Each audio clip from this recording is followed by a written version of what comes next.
apropos of our interview today, where we talked about the second wave of the KKK back in the 1920s, and our guest talked about how at first she was surprised at the dissemination and the acceptance of conspiracy theories that drove the membership of the KKK based upon fear of immigrants.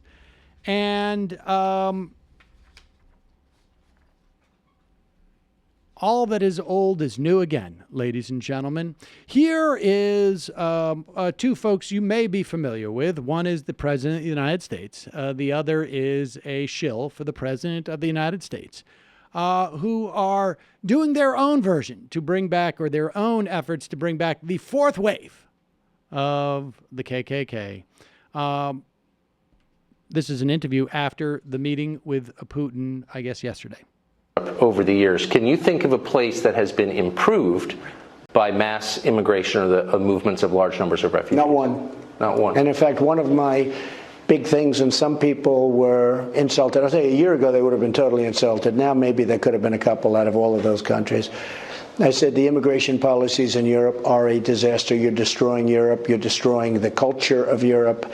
The crime is up in those areas, and you better do something. I tell them that. I say, look, it's not me. It's not anything. You just look at the numbers. The numbers speak. But the culture is changing rapidly, and the crime rate is changing more than rapidly. You better do something. I told them that.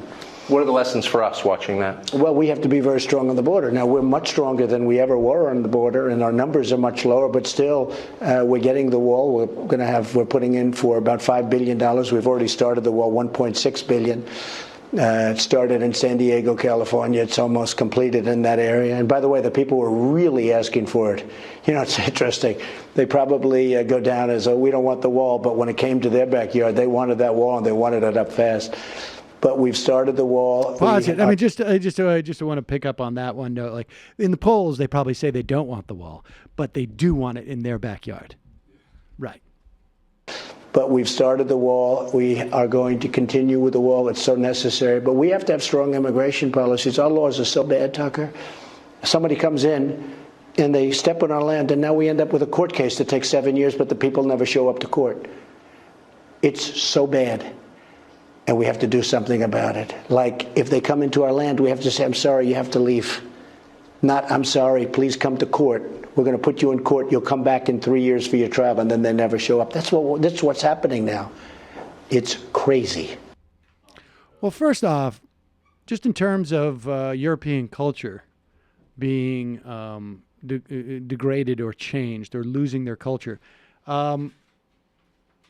you should really look to the proliferation of basically American culture that has permeated and McMauled so many places in Europe. If you're really worried about culture, then you should have no problem with specific EU countries keeping American products out. Right? I mean, honestly. But beyond that, the complaints about the court system, let's say, and he's exaggerating, and he's also leaving out the point, well, these are hearings to determine whether or not the claims for asylum are legitimate.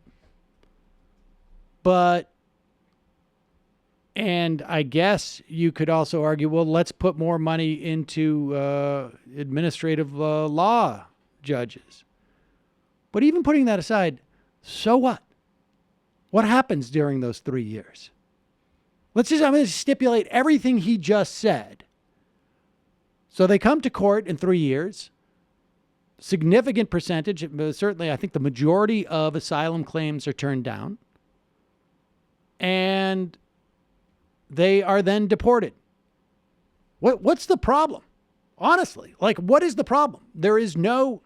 And if you have any questions as to whether or not they're draining the system in any way, first off, you should know the zero tolerance policy reported today that HHS has had to cut back on programs that deal with our health. that deal with communicable diseases, that deal with public health issues, because they've had to pay for all this lodging, essentially, and separation of children. So when you talk about wasting tax dollars, but the fact is that immigrants are not a net drain on this country. Just Google it. Send me an email. If you have access to email, you have access to Google. Google it. Look for 5 sources. Ooh, I was going to say yesterday it was read a book. Today it was Google it, which is right. a I'm little trying bit to make less, it a little bit easier for everybody. But 5 sources still is demanding a lot. You look for 5 sources because you're bound to have a mix of advocates. So I'm just trying to make it easy on people, but that's it. I mean.